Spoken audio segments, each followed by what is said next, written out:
Anyway, I wanted to do a part 2 because the college kid asked me about the human meat in the food supply, and I said, yep.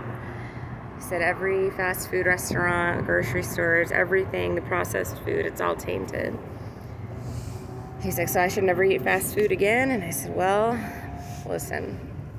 I told him the story about how God changed the cereal into hazelnuts in my hand. And, I told him that I have faith in God that no unclean thing will enter my vessel. So what I choose to put in my body, I choose to smoke cigarettes. So yes, I am subjecting myself to what I know is in cigarettes. But for instance, when people try to poison me, which happens all the time, it doesn't even affect me. It's the same with the meat. And I told him, I said, I have to eat fast food sometimes, well, all the time, but because that's all I can get, it's all I can afford.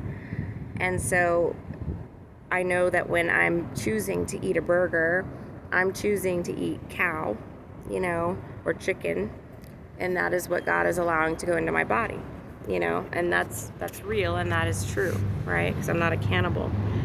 But I had to explain to him, because he asked me about reptilians. And I'm like, yeah, that's real. And I had to explain to him that a lot of the people walking around are not actually human. They are either another species cloaked, or they are a humanoid hybrid.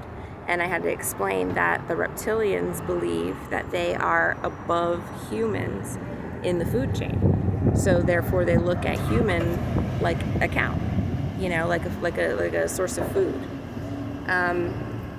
And then, he was like, how are they getting the human meat? And I'm like, well, ICE is a human meat harvesting operation, but also, they're clearing out, they're doing a population reduction plan.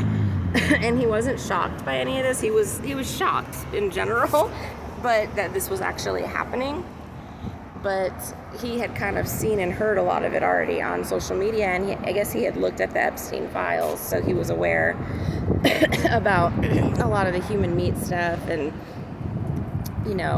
stuff like that. So anyway, I think I don't know a lot, but some of these college kids, he was not from Vegas, he was from the Midwest here for college.